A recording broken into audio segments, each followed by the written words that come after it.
حي على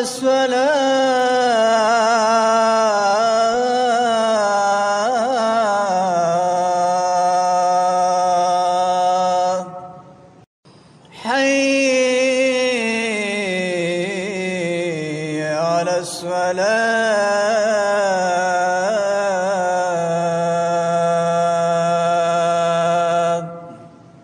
اعوذ باللہ السمیع العلیم من الشیطان الرجیم. بسم اللہ الرحمن الرحیم. سحر، جادو کا علاج و دم. سحر جادو برحق ہے. سحر اور اس کے مختلف صیغوں کا ذکر قرآن کریم میں سورہ البقرہ آیات نمبر 102 کے علاوہ کم و بیش 60 مقامات پر آیا ہے. اسی طرح صحیح بخاری و مسلم میں بھی اس کا ذکر ہے، اور اسی مقام پر لبید بن اعصم یہودی کے نبی کریم صلی اللہ علیہ وسلم کو جادو کرنے کا واقعہ بھی مذکور ہے. تمام مفسرین کا اتفاق ہے کہ قرآن کریم کی آخری 2 سورتوں کے نزول کا سبب بھی اسی جادو کا علاج و ازالہ تھا. البتہ جادو کا سیکھنا قرآن کریم کی روح سے کفر اور جادو کرنا صحیح احادیث کی روح سے حرام و کبیرہ گناہ ہے. نیز بعض احادیث کی روح سے جادوگر کی سزائے موت ہے. وقوع سحر، جادو سے قبل احتیاطی تدابیر، ذکر و دعا اور تلاوت وغیرہ. وقوع سحر، جادو سے قبل احتیاطی تدابیر میں سب سے اہم ترین چیز ذکر و دعا اور تلاوت قرآن ہے. علامہ ابن قیم رحمہ اللہ نے زاد المعاد میں لکھا ہے، اگر اللہ کے ذکر و اذکار، دعا اور معوذات سے انسان کا دل معمور اور زبان تر رہے تو اس پر جادو کا اثر ہوتا ہی نہیں، اور اگر کسی کمی کوتاہی کے باعث اثر ہو ہی جائے تو ان کے ذریعے جلد زائل ہو جاتا ہے. عموماً جادو کا اثر ان لوگوں پر ہوتا ہے جو ضعیف القلب، شہوانی النفس، دین و توکل اور توحید الہی سے کمزور تعلق رکھنے والے ہو، اور ذکر و دعا اور معوذات نہ پڑھتے ہو.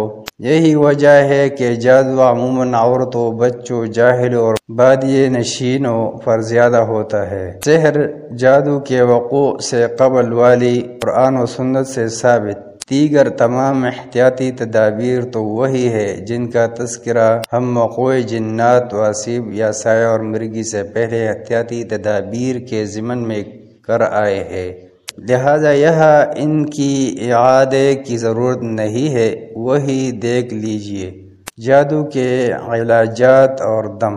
اگر کسی پر جادو کر دیا گیا ہو اور ترک اذکار و وظائف کے نتیجے میں کسی پر جادو اپنا اثر دکھلا ہی دے تو اس کا علاج 2 طرح سے ممکن ہے. نمبر 1 یہ کہ جادو کو جادو ہی کے ذریعے زائل کروایا جائے، لیکن یہ قطعاً حرام اور ناجائز ہے.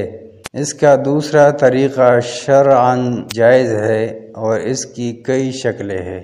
نمبر 1 جادو والی چیز نکال کر ضائع و باطل کرنا. اس کی پہلی شکل یہ ہے کہ جادو والی چیز کا پتہ لگانے کے لیے نبی کرم صلی اللہ علیہ وسلم کی طرح دعا کرے اور اس کا کھوج لگائے. اللہ اپنے فضل و کرم سے تلاش کے دوران بیداری میں یا خواب میں اس کی جگہ کا پتہ بتا دے گا.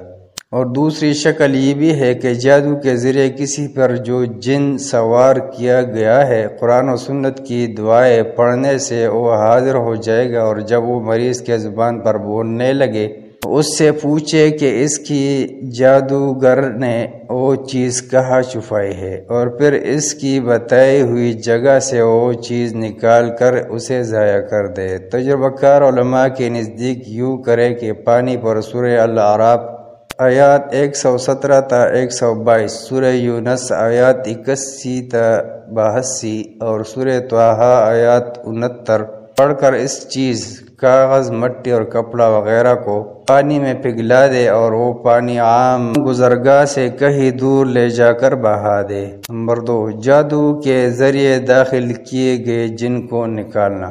جادو کی ایک قسم یہ بھی ہے کہ جادوگر کسی جن کو مریض کے جسم میں داخل کر دیتا ہے جو اسے اذیت پہنچاتا رہتا ہے.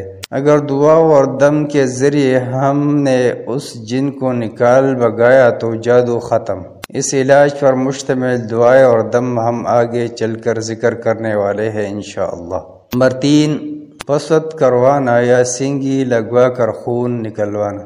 جادو کو زائل کرنے کا تیسرا طریقہ یہ ہے کہ جادو کے ذریعے جسم کے جس حصے کو اذیت میں مبتلا کیا گیا ہو اس حصے سے پسد کروا کر یعنی سینگی وغیرہ لگوا کر خون نکلوانے سے بھی فائدہ ہو جاتا ہے۔